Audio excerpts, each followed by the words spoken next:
Hello, good evening. You'll just see the candle burning because it's nighttime. Happy New Year, 2022. There's a few things that I wanted to talk about to you, I guess. It's a shame we can't have some roundtable conversation. And thank you for the about 30 newer members who have joined. This is a slow growing channel, which I like it just fine like that. I'm not monetized as far as I know. I've never received a dime, and this is really for therapy, and if my children find it one day, they'll really get to know exactly who I was. So what I wanted to discuss with you is, I hope I can articulate this properly, but at 51 years of age, you can hear well, no, that's fireworks. We have gunshots too sometimes. Anyway, at 51 years of age, by living 5 decades, and being fortunate enough to know the previous generations that are gone now, 2 great-grandmothers. I was fortunate. One I knew really well, being the oldest. And growing up in a very dysfunctional family. So I got the brunt of a lot of things. I'm not saying that my siblings did not suffer too. They did in different ways. And also there was a point I wasn't there anymore, which, you know, there's some guilt with that, even though it wasn't my responsibility. And being in that environment was killing me, literally.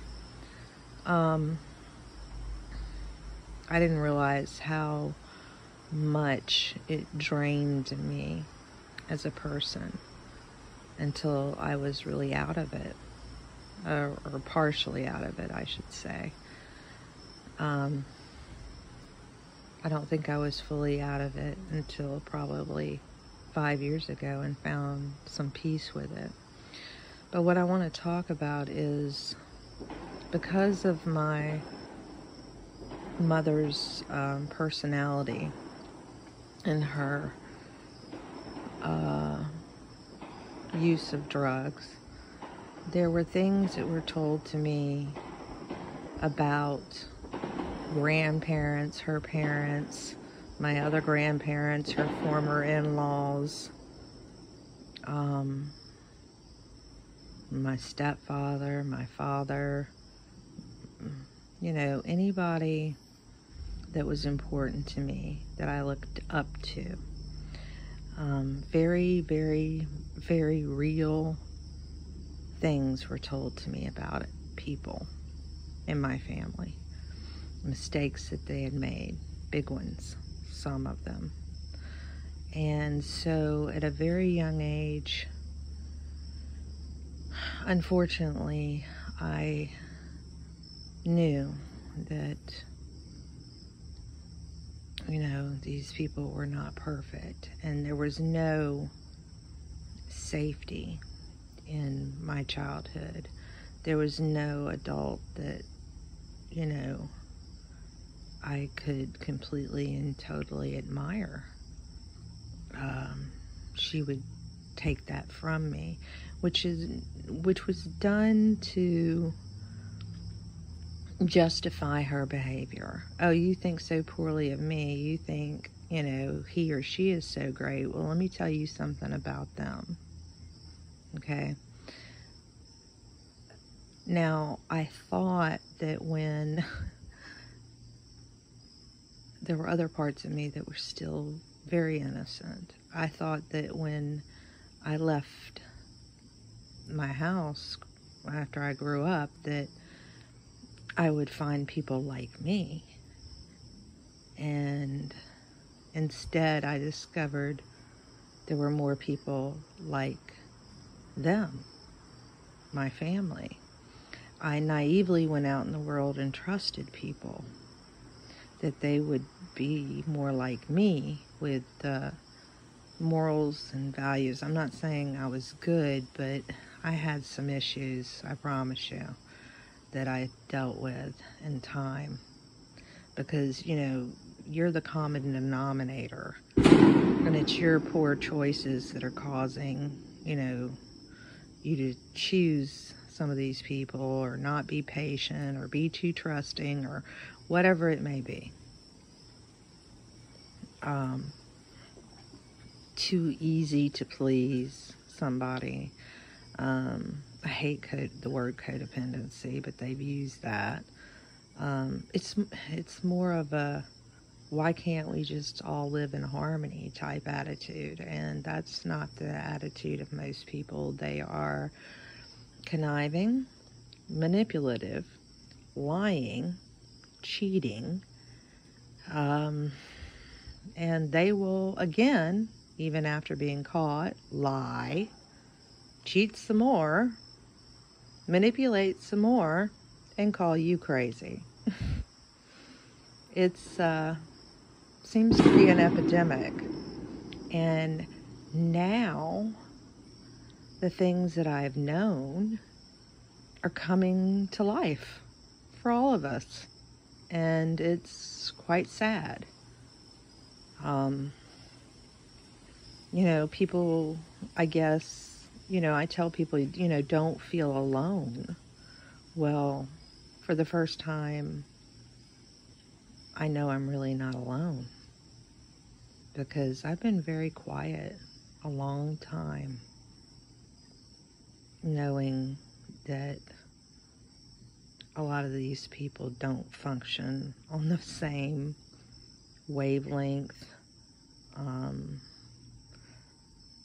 I don't know how to put it into words, that I do, the same frequency, the same energy level, the same,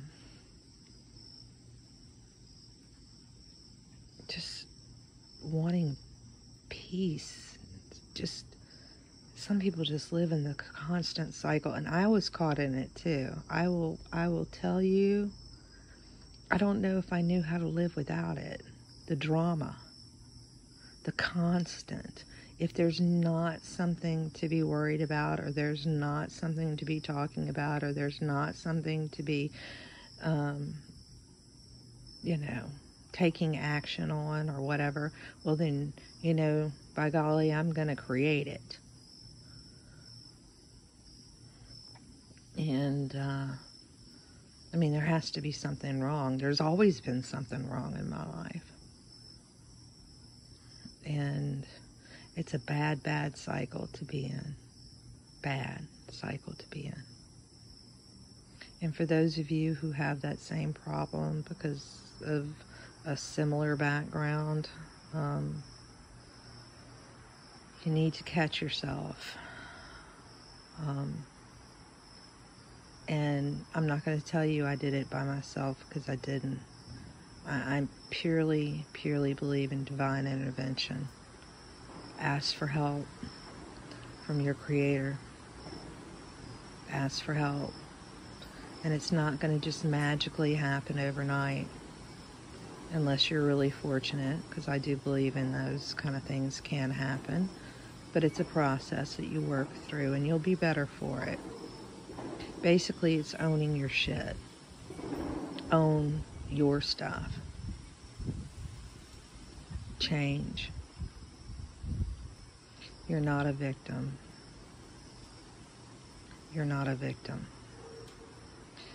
You were born into certain circumstances. You handled them a certain way. Sometimes you handled them more poorly than other times. Sometimes you were a hero, doing things beyond your age. But mostly, you were a scapegoat. And you carried a lot of it with you into your adulthood, and it's time to get rid of it. It's time to get rid of it. But mostly, what I want to say about this is these things that, trials and tribulations in my life that are, if you add them all up, are more than a lot of people have been through, but a lot less than a lot of people have been through. But the key is are you learning from what you're going through? Because you can go through a ton of stuff, but if you don't learn a damn thing, it means nothing. And the reason why you've probably gone through more than other people is because you probably helped perpetuate it, because you didn't change the things you needed to change. And it's a real hard slap in the face. It really is. Now, there are some things that are beyond our control. I understand that. I realize that. Things happen and shift on a dime. I get it. I've talked about the post-traumatic stress disorder. I understand. But there are things that we can make a lot worse, or we can invite into our lives that do not need to be invited in.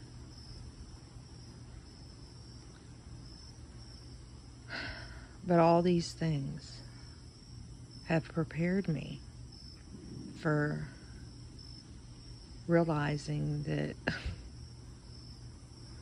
what we've been sold is a lie, and what we've been shown is not really true. And there's some really, really bad people out there, and I get it. It's still really hard to wrap my mind around the level of bad there is, because I don't think that way. I don't live in that world, but I've seen glimpses of it. So yes, I believe it. I've struggled with some of these people, and that are bad people, and what I saw was bad enough. What I didn't see was probably 100 times worse. So I'm not innocent to it anymore at all. But I have peace in knowing that there are good people, and people are starting to see, are starting to get a glimpse of reality with the big R. And I don't know what this year is going to bring. I have no idea. I know where I stand. I know what I believe. I know where my limits are. I know what I think might be possible. I know I need to prepare, or try to prepare. But mostly I need to keep my head on my shoulders, stay centered, and always expect the unexpected. My life has prepared me for the days such as these. Hope for the best, prepare for the worst, always, and enjoy everything in between. Y'all have a great evening and a good Sunday. Bye for now.